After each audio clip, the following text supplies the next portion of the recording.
L'automne est la saison qui me fait le plus réfléchir à la vie. Sûrement parce que c'est la saison qui me rend le plus heureuse. Le bonheur peut paraître parfois si simple à avoir et d'autres fois si inaccessible. Si près et si loin. Il ressemble aux nuages froids de novembre. Il régit beaucoup nos vies et on lui court souvent après. C'est une quête permanente, parfois épuisante, qu'on nous a appris à perpétuer. Il ne tient qu'à toi d'être heureuse. Il y a trop d'injonctions au bonheur. Je crois que c'est une nouvelle façon de nous contrôler. Moi, je veux être heureuse selon mes termes. Pas selon ce qu'on me dit d'être ou de faire. Comme tout le monde, je me suis beaucoup mis la pression pour le trouver et le conserver. Jusqu'à en oublier que ne pas être heureuse tout le temps, ce n'est ni grave ni mal. Ça ne fera pas de nous quelqu'un de moins bien.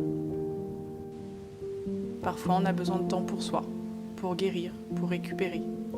Le bonheur est loin, mais pas la paix, ni la douceur. Parfois, j'ai juste envie de ne pas être heureuse. J'ai envie de flou, d'incertitude. J'ai envie de prendre soin de mes angoisses. J'ai envie de laisser mon éco-anxiété me faire lutter. Plus que le bonheur, que je crois normé par la société, je cherche la sérénité. Je cherche la paix intérieure qui ne laisse aucun de mes sentiments de côté, qui n'oublie aucune de mes émotions. Le bonheur c'est bien, mais ce n'est pas tout. Alors j'essaye de m'arrêter sur ces petites choses du quotidien qui m'apaisent. Je fais des pauses. Je regarde les feuilles d'automne qui tombent lentement. Il y a un tas de choses qui rendent ma vie plus douce. Je ne cherche pas le bonheur parfait qu'on m'a promis il y a si longtemps. Je cherche juste l'apaisement d'un quotidien en paix avec ce qui l'entoure.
Alors bonjour. Attendez, j'arrive. Hop. Je n'ai aucune idée de ce que ça va donner. Aïe, je me pique les fesses. Ah oui, je suis sur un truc qui pique. Ah. Je suis présentement dans un champ de fleurs jaunes qui persiste et qui reste depuis plusieurs semaines. J'avais peur qu'elles disparaissent parce que je suis pas tout le temps chez moi et je bouge beaucoup, je crapahuite beaucoup. Et à chaque fois que je pars, ça fait déjà depuis le début du mois de septembre, que j'espère qu'elles m'attendent pour que je puisse être avec elles, pour pouvoir faire des photos, des plans vidéo, mais surtout des photos. Et peut-être que je vais faire une photo aussi pour en faire un tableau. J'aimerais bien les peindre, ces petites fleurs. Bref, ça fait plusieurs fois que je leur demande de m'attendre.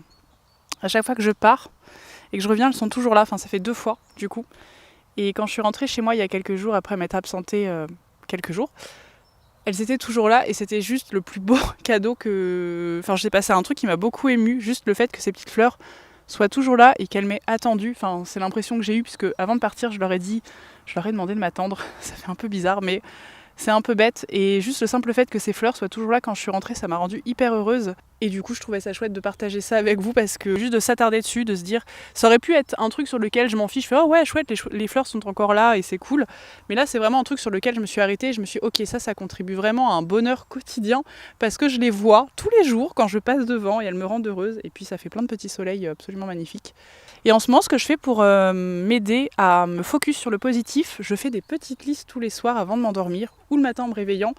Je liste dans la journée tout ce qui m'a rendue un petit peu heureuse. Dans la journée, ça peut être des choses complètement anodines comme regarder ces petites fleurs jaunes par exemple, ou revenir après quelques jours d'absence et de voir que les fleurs jaunes étaient toujours là.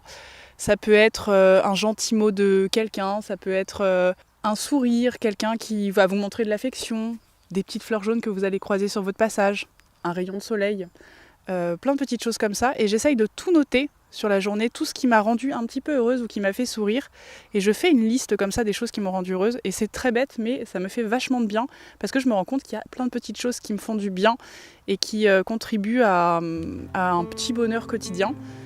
Et je trouve que cette petite liste, elle aide pas mal. Et voilà, moi je la fais. Et depuis que je la fais, je me focus beaucoup plus sur le positif et j'ai tendance à moins m'arrêter sur le négatif parce que c'est souvent ce qu'on fait souvent généralement, c'est qu'on a l'impression que par exemple, il va y avoir une petite chose négative dans notre vie, elle va prendre beaucoup plus d'ampleur que toutes ces choses positives qu'on a eues dans la journée et on va rester focus sur ce petit truc négatif et ça va venir nous bouffer complètement alors que parfois, juste se rendre compte des tout petits trucs cool qu'il y a dans notre quotidien, ça peut faire du bien. Non pas dans cette quête permanente du bonheur évidemment, mais juste pour avoir un quotidien plus serein et puis essayer de se rendre compte qu'il y a plein de choses chouettes quoi. Donc voilà.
La rivière s'élance.